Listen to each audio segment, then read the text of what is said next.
नमस्कार, स्वागत है आप सबका एसएचएम क्लासेस में। और आज हम क्लास 12th का चैप्टर नंबर 15 जैव विविधता एवं संरक्षण पढ़ेंगे। ये हमारा लेक्चर नंबर 3 है। तो चलिए बिना देर किए हुए अब हम अपनी चैप्टर को शुरू करते हैं। इसमें हम जैव विविधता के नुकसान के कारण, जो कि एक इसमें छोटा सा टॉपिक आता है सह विलुप्ति, उसको पढ़ेंगे। पिछले वीडियो में हमने आवास की हानि और विखंडन को देखा था, अतिशोषण को देखा था, विदेशी प्रजातियों का आक्रमण, यहाँ तक हमने किया था। लेकिन जो सह विलुप्ति टॉपिक था हमारा वो रह गया था। तो इस टॉपिक को हम इस वीडियो में करते हैं। अब बात करते हैं सह विलुप्ति होती क्या है। जब एक जाति विलुप्त होने लगती है तब उसके साथ साथ दूसरी जाति भी विलुप्त होने लगती है। एनसीईआरटी में दे रखा है अनिवार्य संघ सह विलुप्ति की ओर ले जाते हैं। यानी कि कुछ अनिवार्य संघ होते हैं जो सह विलुप्ति की ओर ले जाते हैं। जैसे एक जाति उसके साथ दूसरी जाति भी है, वो क्या होने लगेगी, वो विलुप्त होने लगेगी। उदाहरण मेजबान मछली और परजीवी। अगर मेजबान मछली ख़त्म होने लगती है तो उसके साथ साथ परजीवी भी क्या होते हैं, ख़त्म होने लगते हैं। तो ये क्या हुआ, ये सह विलुप्ति का उदाहरण हुआ। कोएवॉल्व्ड परागणकारी पॉलिनेटर सहोपकारिता म्यूचुअलिज्म का है, जहाँ एक पादप के विलोपन से दूसरे कीट का विलोपन भी निश्चित रूप से हो जाता है। अगर कोई पॉलिनेटर ख़त्म हो रहा है यानी कि मर रहा है तो उसके साथ साथ जो दूसरा कीट है जो उसको खा रहा है वो भी क्या हो जाएगा, वो भी ख़त्म हो जाएगा। तो ये किस में आएगा, ये सहोपकारिता का उदाहरण है, सह विलुप्ति में आता है। अब जो हमारा अगला टॉपिक है वो है जैव विविधता का संरक्षण, कि हमें जैव विविधता का संरक्षण क्यों करना चाहिए। तो इसमें जो सबसे पहले आता है वो आता है संकीर्ण उपयोगितावादी। यानी कि संकीर्ण रूप से जो जैव विविधता है वो हमें क्या है, उपयोग में हम लाते हैं। प्रत्यक्ष आर्थिक लाभ, यानी कि मनुष्य को प्रकृति से अनगिनत आर्थिक लाभ होते हैं, जैसे अनाजें, दालें, ईंधन, इमारती लकड़ी, औद्योगिक उत्पाद में जैसे टैनिन, लुब्रिकेंट्स, रंजक, इत्र और औषधीय उत्पाद भी मिलते हैं। तो हमें क्या क्या मिल रहा है, प्रकृति से भोजन भी मिल रहा है, ये जलाऊ लकड़ी भी मिल रही है, फाइबर भी मिल रहा है और औद्योगिक प्रोडक्ट्स भी मिल रहे हैं। तो ये क्या है, ये हमें आर्थिक लाभ पहुंचा रही है। तो प्रकृति हमें प्रत्यक्ष रूप से आर्थिक लाभ भी पहुंचाती है। सभी दवाओं का 25% पौधों से प्राप्त होता है, और जो दवाएं हैं उनका 25% किससे प्राप्त हो रहा है, हमें पौधों से प्राप्त हो रहा है। 25,000 से अधिक पादप जातियाँ विश्व के लोगों द्वारा पारंपरिक दवाइयाँ बनाने के उपयोग में हो रही हैं। तो जो 25,000 से अधिक पौधे की जातियाँ हैं वो विश्व के लोगों के द्वारा क्या पारंपरिक दवाई बनाने के उपयोग में की जाती हैं। अब जो हमारा टॉपिक है वो है जैविक अन्वेषण। उत्पादों के लिए आणविक, आनुवांशिक और प्रजाति स्तर की विविधता की खोज करना ही जैविक अन्वेषण कहलाता है। जैविक अन्वेषण का मतलब होता है कि प्रकृति में खोज करना कि कोई ऐसा प्राकृतिक उत्पाद है जो व्यावसायिक रूप से महत्वपूर्ण है, तो उसका पता लगाना ही क्या कहलाता है, जैविक अन्वेषण कहलाता है। अगला जो हमारा टॉपिक है वो है व्यापक रूप से उपयोगितावादी। पारिस्थितिकी तंत्र सेवाएं जो प्रकृति प्रदान करती है। कुछ सेवाएं हैं पारिस्थितिकी तंत्र में जो किससे प्रदान हो रही हैं, जो प्रकृति से प्रदान हो रही हैं। जैसे कि ऑक्सीजन प्रकाश संश्लेषण अमेजन कुल का 20% उत्पादन करता है। जो अमेजन वर्षावन है वो कितना ऑक्सीजन प्रकाश संश्लेषण का 20% उत्पादन करता है। परागण में भी व्यापक रूप से उपयोगितावादी है। परागण होता क्या है, परागण जिसके बिना पौधे फल तथा बीज नहीं दे सकते उसको हम परागण कहते हैं।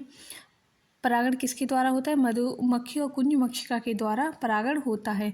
सौंदर्य सुख भी पहुंचाती है, यानी कि सौंदर्यात्मक लाभ भी पहुंचाती है। हम अपने आसपास हरियाली देखते हैं, पक्षियों को चहचहाते और खिलते हुए फूलों को देखते हैं तो हमारे मन में क्या होने लगती है, प्रसन्नता होने लगती है, जिससे हमें क्या सौंदर्य सुख प्राप्त होता है। हमें इनमें से 3 हॉटस्पॉट पश्चिमी घाट और श्रीलंका, इंडो बर्मा व हिमालय हैं। कौन कौन से 3 हॉटस्पॉट, पश्चिमी घाट और श्रीलंका, इंडो बर्मा व हिमालय, जो हमारे देश की असाधारण रूप से उच्च जैव विविधता को दर्शाते हैं। और ये तीनों ही क्या कर रहे हैं, हमारे देश की जो जैव विविधता है उसको असाधारण रूप से बहुत ही उच्च तरीके से दर्शा रही हैं। जैव विविधता के सारे हॉटस्पॉट आपस में मिलकर 2% से भी कम है। कितनी है? 2% से भी कम है। अगर हम सारे हॉटस्पॉट को आपस में मिला दें तो वो क्या है? 2% से भी कम है। परंतु इन क्षेत्र में आवासित जातियों की संख्या क्या है? अत्यधिक है। लेकिन जो हॉटस्पॉट है इनमें जो आवासित जातियों की संख्या है वो क्या है? बहुत ही ज़्यादा अधिक है। 14 जीवमंडल संरक्षित क्षेत्र पाए जाते हैं। कितने जीवमंडल संरक्षित क्षेत्र पाए जाते हैं? 14। 90 राष्ट्रीय उद्यान पाए जाते हैं और 448 वन्यजीव अभयारण्य पाए जाते हैं। अब बात करेंगे हम पवित्र उपवन की कि पवित्र उपवन कौन कौन से हैं और कहाँ कहाँ पाए जाते हैं। खासी और जयंतिया पहाड़ियाँ मेघालय में पाई जाती हैं। अरावली पहाड़ियाँ राजस्थान में हैं। पश्चिमी घाट में कर्नाटक तथा महाराष्ट्र। सरगुजा, चंदा और बस्तर मध्य प्रदेश में हैं।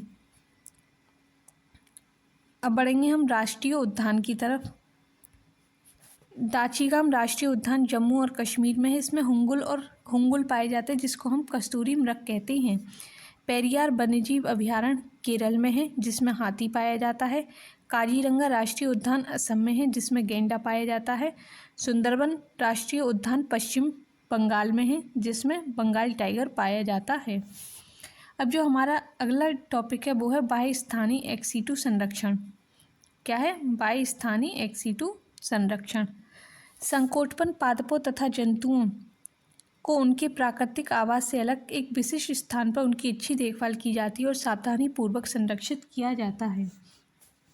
यानी कि प्रजातियों को उनके प्राकृतिक आवास से बाहर संरक्षित करना क्या कहलाएगा? बाह्य स्थानीय संरक्षण कहा जाएगा। उनके प्राकृतिक आवास से एक अलग स्थान पर, जैसे कि चिड़ियाघर में रखकर, जंतु उद्यान, वनस्पति उद्यान तथा वन्यजीव सफारी पार्क इसके क्या है? उदाहरण है।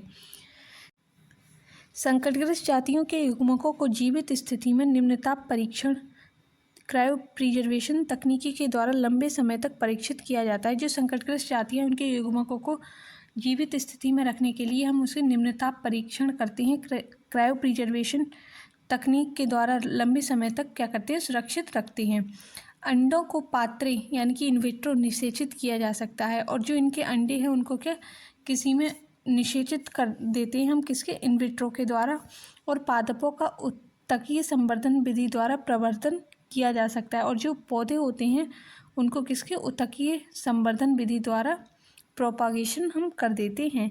व्यापारिक महत्व के पौधे को विभिन्न आनुवांशिक प्रभेदों स्ट्रेनों के बीच लंबे समय तक बीज बैंक में रखे जा सकते हैं और जो कुछ व्यापारिक महत्व से कुछ पौधे हैं उनके बीजों को हम क्या करते हैं? लंबे समय तक बीज बैंक में रख सकते हैं सुरक्षित। अब जो हमारा अगला टॉपिक है वो है जैव विविधता पर सम्मेलन। जैव विविधता पर 2 सम्मेलन हुए थे, एक पृथ्वी शिखर सम्मेलन और दूसरा सतत विकास पर विश्व शिखर सम्मेलन।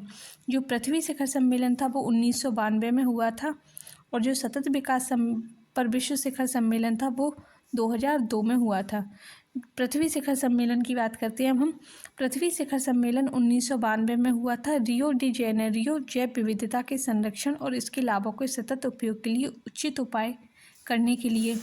जो पृथ्वी शिखर सम्मेलन था 1992 में वो रियो डी जेनेरियो में हुआ था। और क्यों हुआ था? जैव विविधता के संरक्षण और इसके लाभों का सतत उपयोग के लिए उचित उपाय करने के लिए, कि किस प्रकार से हम जैव विविधता का संरक्षण कर सकते हैं और इसके लाभों का उपयोग कर सकते हैं। दूसरा हुआ था वो हुआ था सतत विकास पर विश्व शिखर सम्मेलन। ये कहाँ हुआ था? ये जोहान्सबर्ग दक्षिण अफ्रीका में हुआ था और ये 2002 में हुआ था। कब हुआ था? 2002 में हुआ था। 190 देशों ने 2010 तक जैव विविधता के नुकसान को कम करने का संकल्प लिया था और जो सतत विकास पर विश्व शिखर सम्मेलन हुआ था उसमें 190 देशों ने 2010 तक जैव विविधता पर जो नुकसान किए जा रहे हैं उसको कम करने का संकल्प लिया था। तो ये 2 शिखर सम्मेलन थे, एक तो पृथ्वी शिखर सम्मेलन और एक विश्व शिखर सम्मेलन। ये 1992 में हुआ था और कहाँ पे हुआ था? रियो डी जेनेरियो में हुआ था और ये जोहान्सबर्ग दक्षिण अफ्रीका में हुआ था 2002 में। यहाँ पर हमने अपना चैप्टर जो 15 है वो कंप्लीट किया। अगर आपको वीडियो पसंद आई हो तो लाइक, शेयर और सब्सक्राइब जरूर करें। Thank you. इंट्रिंसिक वैल्यू, किसी जाति का निजी मूल्य, यानी हर जाति का क्या है? अपना निजी मूल्य होता है, यानी कि निजी वैल्यू होती है। ये हमारी जिम्मेदारी बनती है कि हम उसको आने वाली पीढ़ी के लिए बचाकर कैसे रख सकते हैं। हर जाति का सुरक्षित रहना, हर प्रजाति का सुरक्षित रहना बहुत ही ज़्यादा ज़रूरी है, क्योंकि अगर हम उसको सुरक्षित नहीं रखेंगे तो आने वाली जो पीढ़ी है हमारी वो उसको नहीं देख सकती। अब जो अगला टॉपिक है हमारा वो है इन सीटू संरक्षण, स्वस्थानीय संरक्षण। स्वस्थानीय संरक्षण होता क्या है? प्रजातियों को उनके प्राकृतिक आवास में ही सुरक्षित करना स्वस्थानीय संरक्षण कहलाता है। स्वस्थानीय संरक्षण में जैव विविधता हॉटस्पॉट होता है। जैव विविधता हॉटस्पॉट क्या है? जहाँ पर जातीय समृद्धि बहुत अधिक और उच्च स्थानिकता होती है, जातियाँ अन्य स्थानों पर नहीं होती हैं।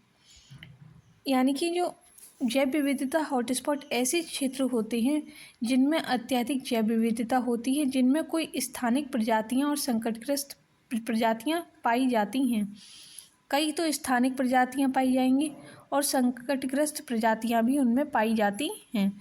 ये क्या है? ये जैव विविधता हॉटस्पॉट होती है। सर्वप्रथम 25 जैव विविधता हॉटस्पॉट थे, बाद में 9 हॉटस्पॉट और सम्मिलित किए गए। संसार में कुल 34 जैव विविधता हॉटस्पॉट है। सबसे पहले 25 हॉटस्पॉट थे, बाद में 9 हॉटस्पॉटों को और जोड़कर अब कितने हॉटस्पॉट हो गए? अब 34 हॉटस्पॉट हैं।